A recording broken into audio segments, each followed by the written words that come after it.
Heat up your frozen dinners, grab your TV tray, and settle in for another episode of the Plus Platoon, your podcast for all things Disney Plus, brought to you by Disney Plus fans.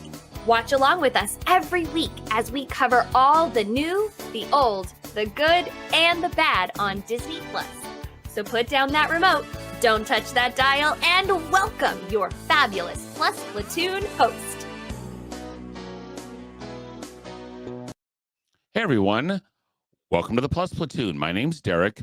We are a Disney Plus fan podcast that gives honest, spoiler-filled reviews of movies and shows on Disney Plus. We'll look at new releases, coming attractions, and we'll even go back into the vault to revisit some of the classic Disney that's on the platform. Make sure you're subscribed and you will never miss a moment. I want to bring in my sister, Kate. Kate, how you doing this evening? Oh, Derek, I wish we were doing this together, but I'm doing all right. How are you? I'm tired, but that's to be expected after a week at the parks. So. That's fair. That's fair. And this week we've also got Sam. Sam, how's it going? Great. How are you guys doing? Doing okay. Doing very, very well. Awesome. I'm excited for tonight's show. Me too. Yeah. And we've got Steve with us. Yeah, guys, if you're with us, let us know you're watching. So, and please like, subscribe, share, get this out to people so they can also, come join us for Talking Turning Red. Toon Tuesdays. Yes. But as we usually do, it is time for Kate and the Disney Plus news. Kate, what we got this week? It's time for the Disney Plus news. So first up, Daredevil will be getting a reboot on Disney Plus soon. This comes as all of the Marvel shows from Netflix have now found their way over to Disney Plus. If you haven't watched Daredevil, it is probably one of my favorite in the Marvel TV universe. Very, very Never good. seen it. Haven't seen it. Oh, it's so good. It's excellent. But what I'm wondering, Kate, is have you heard or did you read anything that says whether or not it's going to be a continuation of Daredevil, or are they going to redo From what I saw, it's a reboot. From what I saw, it's a reboot. Huh. That makes me sad because it's a great show. Potentially with the same actors, but take it a little bit different direction. It was listed as a reboot. So who knows? I don't like that. And Brian says, really? Reboot. I mean, okay. Yeah. I kind of hope they reboot it by continuing the story and kind of wrapping it into the MCU, but I guess we'll have to wait and see. Well, and it'll be interesting because the original one is Kingpin is the villain. Spoiler alert. Kingpin is the villain, and Kingpin has been coming back through, was it Hawkeye that Kingpin? Yep, so that's right. It'll be interesting to see how that all pans out. And Ryan says it better have Charlie Cox in it. Agreed. I'm with you, Ryan. I love Charlie Cox. He's wonderful. Second up, as another entry in the Y series, The Black Hole is reportedly getting a series on Disney Plus. Yeah. Yeah. Okay. Yep. The new documentary, Mickey, the Story of a Mouse, is coming to Disney Plus. The film premiered at the South by Southwest Festival and follows the development over the years of Mickey. That could be really interesting. That could be good. I wonder. I've seen reviews that it's both good and the whole documercial that Disney likes to do. Well, so was it made and produced by Disney then? It must have been. Yes, okay. It was made and produced by Disney. Okay. Well, we'll see. I'm sure we'll watch it at some point. They talk they talk for like 5 minutes about the not so good Disney Mickey Mouse stuff, if that. But then the rest is all good stuff. Okay, that's fair. Right. And last but not least, the Disney Plus original series Sketchbook will premiere on April 27th. It will give an insider's look to an animation process and teach viewers how to draw some of Disney's most beloved characters. Back to you, Derek. I'm looking forward to that one. Yeah, that one could be fun. Dan says the Mickey documentary sounds good, and Steve says he read an article about it, sounded interesting. Yeah, I totally agree. I think it could be really interesting. It could be really commercially. I'm not. Yeah. And the fact that they put it at South by Southwest and not just out lets me think that it could potentially actually go in depth a little bit. So to me, the Sketchbook series sounds like a better docuseries. Just from the descriptions, I would say that one sounds like it might be a more interesting one. And I love learning to draw Mickey Mouse and other characters. They do these animation classes on the cruise, and so I am constantly going to them and learning how to draw different, different facial expressions of the characters, and it's always a good time. They do it at Animal Kingdom here at World. So yeah. And from what I've seen, though, it's going to be like Genie and young Simba and Olaf, cool. and it's not the Fab Five; it's other characters. That'll be fun. Cool. Yeah. All right. Okay. This week we're a week behind, but we have reviewed Turning Red. And Sam, I'm going to start with you. Is this fuzzy and wonderful or a building destroying monster? Okay. I want to see your reaction, so pull up everybody instead of just me. All right, I have 2 words. Four Town forever. Okay. Never. Oh cry. I'll never not be your ride or die. All right. Okay. I am this movie's ride or die. This was so much fun. Such a great journey through puberty that we got taken on. All of the mother was hilarious. May was wonderful. Her friends were wonderful. Four Town was obviously the standout in the movie. Like I'm a Four Townie now, or Four Town number 1 fan. And I love that there are 5 members of Four Town, by the way. That's the best part. It makes me laugh just saying it to you. But I don't know if you guys watched in the credits, but there was a really fun scene at the very, very end with the dad dancing to Four Town, and also just listening to all the Four Town songs and their lyrics. We actually had closed captioning on, and it was just even funnier because I could tell everything that they were saying and how ridiculous boy band silly they were. So it was just amazing. I loved Turning Red. I think it's a wonderful, wonderful film. And, it's getting criticism because of the whole puberty conversation, whatever. Get over it. Boys and girls go through puberty and they're going to hear about it. And if you're not teaching it to them before it actually happens to them, then you're doing a disservice. But I'll get off my soapbox and ask Derek, what did you think of Turning Red? I need my Mother Gothel clip here. You want me to be the bad guy? Okay, I'm the bad guy. It was fine. My wife and I watched it, and we had to pause it 10 minutes into the movie because our dog needed out or whatever. And her exact words, "You are so not the target audience for this one." That's true. Yeah, I could have told you that. And that this is every teenage girl ever. Yes. And I get that. And awesome. I will say I watched the first 15 to 20 minutes initially on the plane down to Disney World and shut it off. I'm glad I turned it back on because it gets better after the first 15 to 20 minutes. It does. My biggest criticism is there's nothing new here. How many stereotypes could they go through of teenage girls, mothers, and I mean, the grandmothers, everything. There is one character that does not fit a stereotype, and I would argue is the strongest character in the whole thing. The dad is the best parent. The dad's the best parent. The dad's the best adult. He has it's a 2-minute conversation with May. He actually mentions how he kind of misses his wife's panda. He liked her better when she was a little panda-y. He likes May. He says he's the one that tells May, look, if you like yourself like this, don't change. Be yourself. The dad is getting overlooked in this. And I'm not just saying that because I'm a dad and he's about the only strong male character.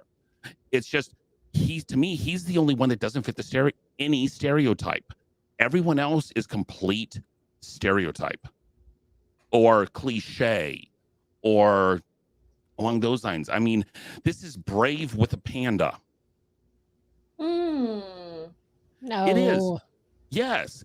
It's a mother and a daughter have to repair a relationship. There's shape shifting, and they come to understand each other better at the end.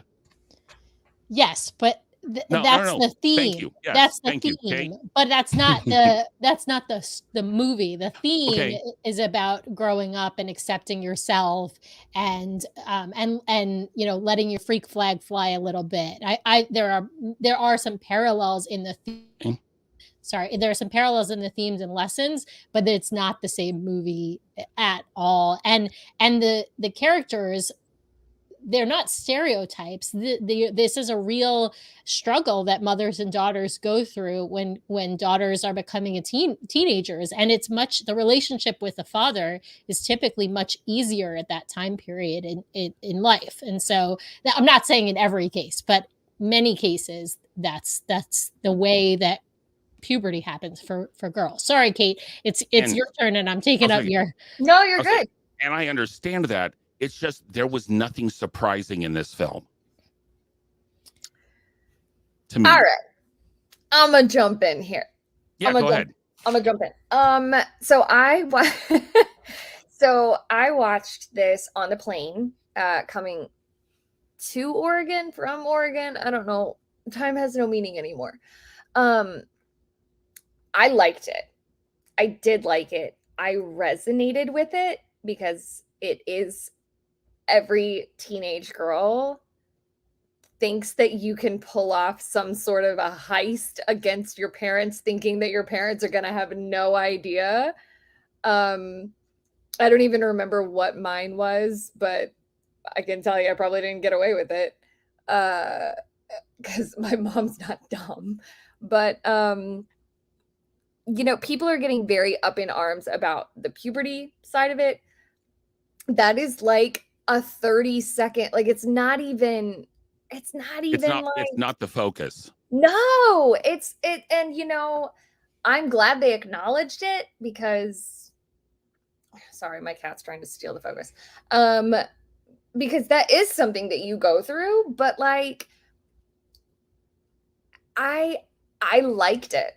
I'm also glad that they kind of brought some expectations that I know a lot of teens and preteens are facing right now, which is that feeling of having to be perfect and having to win over their parents, whether that is the truth or not. I know. So I'm glad that was addressed because as a youth speaker, that is something that I see a lot. And I know that is a stereotype of Asian parents whether that is true or not, I don't get to speak to that. I am not Asian. So I'm glad that they touched on that because that is something that I hear a lot from teenagers is I feel like I have to be perfect. So for them to face that, her friends made me laugh out loud because we all had every one of those friends at some point in our life. I'm pretty sure I was the one that was like totally spastic who was like, I love everything. And then she just like falls over. I think I was that friend. Was? Yeah, The friends were so fun. Like they were just such. I think you're right, Kate. Every girl had this sort of array of friends. Each had their own little quirks to them, and they were just totally adorable. I loved and that. like I can remember one of my friends swore up and down she was going to marry Justin Timberlake. And me being the gullible self, I was like, of course you're going to marry Justin Timberlake. So when they're like, Jesse loves you, I was like, oh my God, wow, they really believe that because like, I really believed that. So I thought it was cute. I loved how they brought it full circle with the grandmother and the aunts and uncle, or the aunts. I loved that. I loved, I really enjoyed it. I really enjoyed it. So I don't know if I would watch it like over and over and over, but I'm glad I watched it at least once. Yeah, those aunties were awesome. And I mean, just to watch for them and Town is enough comic relief. I mean, they were amazing. And I didn't realize that there were 5. That's so funny. I did not pick up on that. That is hilarious. They mention it, don't They they? mention it in the movie one time. Yeah. Oh, I missed that. Yeah. As Dan says, Red Panda's been on repeat at their house. It's in the Encanto rotation anyway. Yeah, Ryan, I know you're shocked I didn't like this. I didn't say I didn't like it. I said it wasn't great, and it was fine. I will agree with you, ladies. The message is wonderful. I love the message. The message is something more people need to hear. Totally agree with that. I also like that it brought attention to generational things. Of like the mom is acting this way because she was, oh my gosh, my heart broke in half when May went into the tree and she found her mom just like in tears. Crying. Oh my gosh, like Yeah, because her mom felt like she had to be perfect for her mom and Exactly. so on. So I love that. Was probably one of my favorite parts of the movie, is that they talked about that. They talked about that it isn't your mom just being a helicopter crazy parent. This is where she comes from, because that is Right. so true in life. Okay. Steve says, teaching 6th grade, visit the land of puberty every day. See some of my girls drawing every day. Have to talk to them about the anime references. Steve, I think this is part of my problem on this, is I teach freshmen. I teach this age. So I deal with this every day, and it's not something I want to see in entertainment for me. That's fair. Honest, that is probably my biggest problem with it, is this reminded me too much of my job. This was work for me. Yeah. And with the anime stuff, I did read something where, yes, this is computer animated, except where they wanted to make it look like anime, like with the eyes. That stuff was actually hand drawn and added on. Oh, cool. So, yeah, just neat little tidbit there. Ryan says, think people will get mad about anything anymore. It's terrible that it has negative connotation when it's not really the focus. Totally agree. And honestly, even if it was the focus, like, who cares? Every girl goes through puberty. Like, and those are the people that watch the first 20 minutes and shut it off. Right. Yeah. Those are the people that watch the first 20 minutes and shut it off. Yeah. Mary says the perfect syndrome is rough. Often as parents, we don't see it's happening until it's in your face. We really enjoyed this film. This was just in Encanto, though, wasn't it? It was also mentioned there with Isabella. Oh, yes. The perfect syndrome. Yes. Yeah. Yes. So, Even, and not just Isabella, but Louisa too, because in Surface Pressure, right? The expectations that people put on you, and then that you end up then internalizing and put on yourself, and being a different person, having to be a different person with your family than you are by yourself, or in this case with your friends. I think that's also part of it too, that, because Maylin could be herself with her friends, fully herself.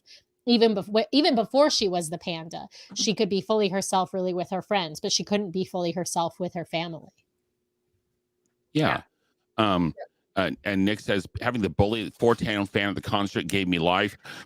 100. Again, to me, that was kind of expected. Again, that's one I of those that. things. I will say, one of the things that made me laugh out loud, me being a baseball fan, I like, okay, Sky Dome, how are they going to tie baseball into it? Because that's where the Toronto Blue Jays play. Well, it's when the dad makes the big circle. It's within the machine they use to make the lines on the baseball field. Yep. And at the end, when they show the Sky Dome being repaired, the little blue jay that's there and then flies to the temple, the head looks exactly like the Toronto Blue Jays logo. Yeah, they did some great. It was some great shots of an animated Toronto. Even the needle, they did a wonderful job, I thought, making it really look like Toronto. And they did a really nice job with the Canadian slang, if you will. They didn't refer to the grade as 8th grade. They referred to it as grade 8, which is how Canadians refer to it. So there were some things that they did that made it very clear that it was taking place in Canada. Yeah. And I would say the only shot they missed was mom climbing the needle. That's the only shot they missed. That would have been funny. Okay, so we've talked about the movie, and now it's time to get a little bit deeper. And Kate, I'm going to start with you, and I think I know how you're going to answer this, but would you hide your panda? This is a hard question because if you had asked me when I was 13, probably. If you ask me now, absolutely not, because my panda is who I am. That is my story. That is literally my career, is showing people my panda, which sounds weird. It's a Anyway, kid's A little show, Kate. Come perverted, on. Kate. but showing people my story, showing people what makes me uniquely me. But if you had asked me at 13, I didn't want to stand out like that. That was very scary for me because I wasn't secure in who I was at that point. So now, absolutely let your panda fly. But I can understand why that would be feeling misunderstood, feeling like you don't fit in, feeling like you don't belong. I can understand why that would cause people to want to hide their panda. That being said, I want, like, if everyone showed who they were and embraced their freak flags, then nobody would have a freak flag. You know, like everybody would be unique and it would all be embraced. So if I could give advice, I would say, please, please, like, show who you are, show your panda. But yeah, what about you, Sam? Gosh, we are simpatico, Kate. I think if you asked 13-year-old me that question, I would have been terrified to show my panda. I think I would have tried to hide it. I don't think I would have been successful. I think I would have had about as much success as Maylin had. And then eventually probably would have sort of had to have used the panda and embraced the panda by, making that part of your persona and sort of allowing people to celebrate it, right? So I think I would have been unsuccessful, but I would have tried to hide it. But I agree, if you asked me now, I would say differently. And I hope that today's kids, and I think that today's kids are a little bit more willing than perhaps you and I were, Kate, to let their freak flag fly. So yeah, I mean, I think that's kind of the hard thing, and the hopeful thing is that kids are a little bit more accepting of differences now than they were perhaps when we were kids. Derek? Okay, I know the answer I'm supposed to give, but I have a little bit of a counterpoint first. If I couldn't control it, then yeah, I'd probably want to separate. I mean, and as Gina says, what about Mama? Mom's panda destroys one of the most iconic landmarks in Tokyo. But part of me also says Toronto. But yeah. This is not San Francisco. This is not Big Hero 6. But part of me also says, how much is that different than her going off on the kid in the convenience store with the panda gone? I mean, good point. So I want to know what would have happened if the mother or even the grandmother had been forced to learn how to calm herself and embrace it. That's a really good point, Derek. I mean, it also showed. Thank you. I have those from time to time. Really good point. It also showed that she had physically attacked her mother and couldn't come even close to controlling it. Now, all that being said, personally, my panda's always been relatively small and very, very, very close to the surface. I also know I never really cared after about 4th or 5th grade what most people thought, especially in high school and beyond. Wow, what was that like? Lonely, what was that like to not care? Lonely, to be perfectly honest. Yeah, I bet. I mean, in middle and high school in a small town, very lonely. Yeah, but, I bet. Wow. I had a couple very close friends, and I keep in contact with one of them because she's upstairs. But for those of you who don't know, for those of you who don't know, my wife and I were high school sweethearts, mostly. Middle school sweethearts. No, middle school was rough. Another time I'll put out a special episode explaining our relationship. But stay tuned. To me, it's one of those that those who get to know me will either accept my quirks or they won't. And 99% of the time, it doesn't bother me. If I couldn't control it, but it was controlling me, however, I would want to separate from it. Yeah, that's fair. which is, I think, where, and I think it was just the mother. I think that's where the mother was. I'm Right. also She curious. couldn't control it. Yeah. I'm also curious, though, if they have to wait for a red moon, which is an eclipse, which I will say they did their homework. There was an eclipse on that date in May of 2002. Oh, There cool. was. Cool. But let's say it showed up right after that lunar eclipse. If she had to wait till the next lunar eclipse to be able to separate from her panda, that could be why it grew so much. But again, I'm not sure how many of these people separating from the panda really helped. I mean, the grandmother wasn't that chill. So, No. I mean, No. She was Um, it's a lot. yeah. Now, Gina made a really it wasn't Gina. Steve made a really good point. I thought Mom's panda was huge because she so deeply hit it. Yeah, that's a good way when of you thinking push about it. something down so much that it But they also said that the less you let it show, the easier it is to separate. So that tells me that's true. that almost tells me that according to the story, that it was just big to begin with. And if she left that big of a scar on her mother, I also wonder how old Mom was when she got her panda, because she said she thought she had more time with May, and the dad knew her when she still had her panda. Right. Right. She was older. So she was an slightly older teenager is how that's how I interpreted that. Yeah, I can do that. And as Marianne says, agree with, if you can't control it, would want to hide it. I make an interesting point. Thank you. I mean, as I said, I can go deep sometimes. Sometimes it's just deep in here, but I can go deep sometimes. By the way, somebody asked about where in the parks they would use this IP. I was getting there. Getting there. Okay. All right. Because I want to answer that question because I have some ideas. Okay. Nick says definitely conceal. Don't feel really, Nick. Really, you're gonna go let it go on us? Frozen vibes at trying to control her panda. I mean, Elsa's the same thing. Elsa is exactly this. Elsa had a panda that just manifested itself as an ice. And Mary says, the truth is, I am who I am. Was the odd one out, even in areas where I was gifted. Never been able to hide it, but at 13 would have hidden it if I could. Yeah, at 13 is an awkward age. 13, and again, it's different. And it's awkward for people that don't have that big of pandas. But, because let's face it, what 8th grader is smooth and suave and coordinated and together? None. Zero. Being in high school, I can tell you there's a big growth between sophomore and junior year. That's when and really big growth between junior and senior, but the huge growth is between sophomore and junior year typically. So, yeah, Nick brings up a good point of where would we see this in the parks? Canada seems unlikely. Nick, I think Canada is very likely. I agree. Because they're going to have to do something with that 360 show. Yes, they've redone it, but it's still not that great.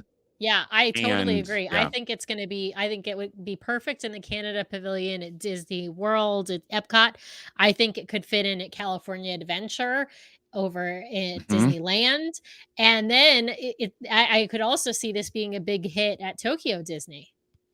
I can see it at Tokyo with the anime references. I can definitely see that.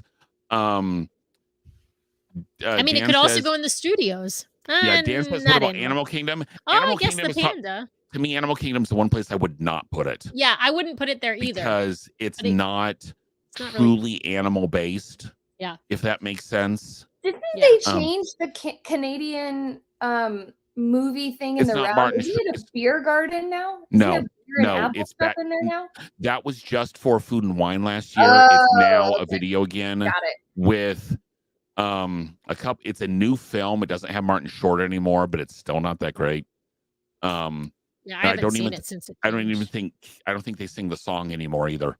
So, but I think I can't really see it at Magic.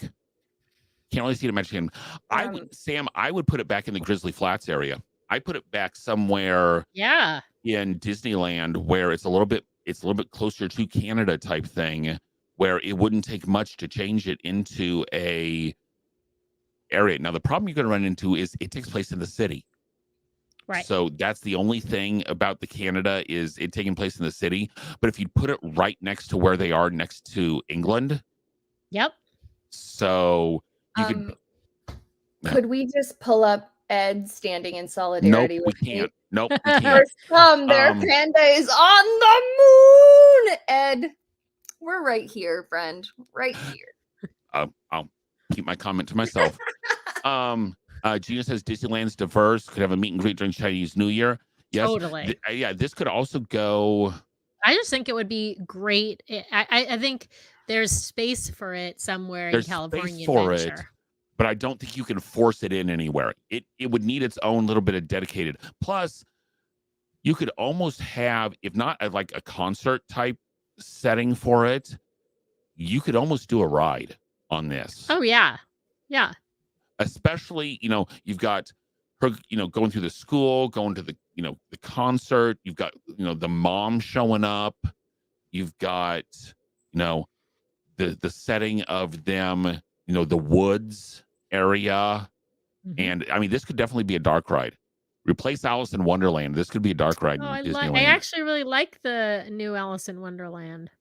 Although Ryan says bringing Kanto into the parks before this one, though. Yeah, Ryan, I'd go with that one. Yeah. That will happen at some point. Okay. Wow, Nick, you are showing your age. One and done or Turning Red 2 straight to VHS. Wow. No, back then it would have been Laserdisc. I think this is a one and done. I think it's a one-trick pony, personally. I can't see a sequel to this necessarily because, yes, it's the whole experiences after she's made the decision, but she's made the decision. The only thing I can see is as she gets older, like a TV series, like Big Hero 6. Yeah. I could see them doing like I can see him doing like I can see him doing like the Olaf shorts where it's a short instance with the panda. That they could do that, but I could see. I don't see a sequel, but I could see them trying to turn this into a TV show like they did with Big Hero 6. Okay. Or how about this one? They do it where all of a sudden she's now the mom, and my question is, okay, she didn't lock her panda away. Does it still pass on to a daughter?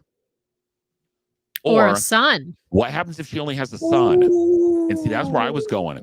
This with a son, to me, would be a totally different movie. Yeah, it would be great. There would be a bunch of guys hanging out. They'd be bonding over different guy stuff, and they'd be objectifying. Oh, wait, it'd be the Sandlot. Never mind. I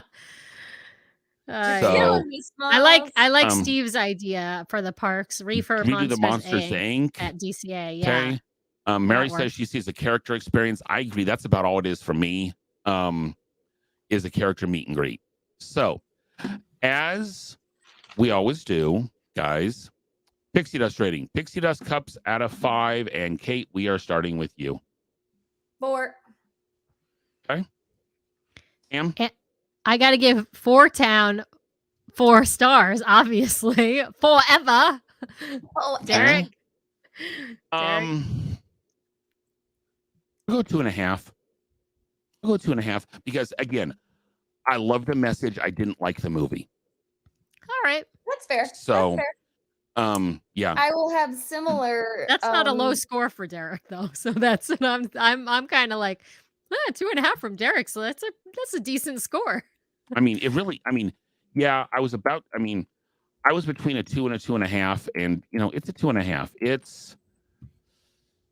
It's better than some of the stuff I've ranked a 2, and it's not as good as some of the stuff I've ranked a 3. So that's where we're at on this. I know I'm giving Kate life with my sign. I approve. Mary gives it a 4. Steve gives it a strong 3.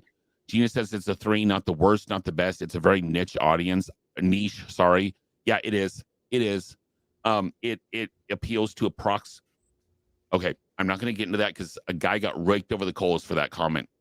I actually think it appeals to a much broader. I do think there is a sort of a target that it probably might like it the most. I do think that there is a broader audience that will enjoy the comedy of this movie and the theme of this movie.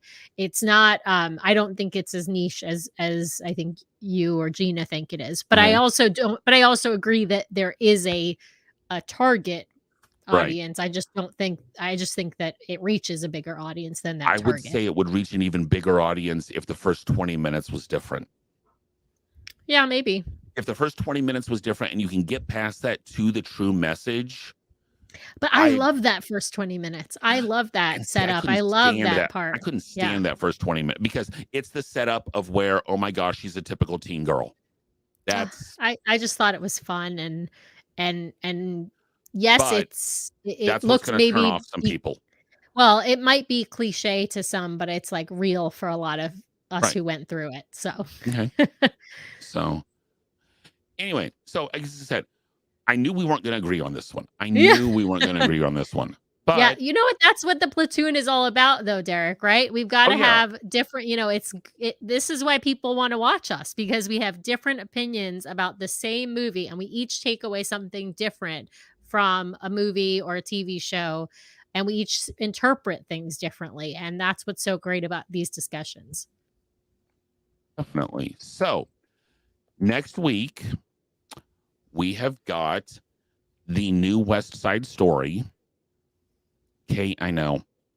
But I haven't seen it yet, but I won't be on next week's show because I'm going to be headed to San Diego to get on Chile? DCL. Oh, that's different. Listen, I'm a musicals person. Me too, Kate. And so it's about the only new thing we have that enough people are talking about that we haven't reviewed. Oh no, yet. I'm glad we watched it, but I don't think I am going to have the response that people think I'm going to have. I think you are going to have the response I think you're going to have. Okay. And we'll preview new Moon Knight, the new Marvel series that's coming out starting the next day. So that's what we're going to be talking about next week. One last comment. Ryan says that what's great is we've started to come far enough in storytelling in movies where we didn't mention the diversity of telling a story about an Asian family. Yeah, I mean, and yeah, I'm just going to leave it at that. So with that being said, guys, please, if you have other suggestions, like, subscribe, share, email us at plusplatoon@gmail.com. We are at plusplatoon.com. There's a way to contact us there. We are on all the major social networks, and we will see everyone next week. Okay. Good night, everyone. Good night.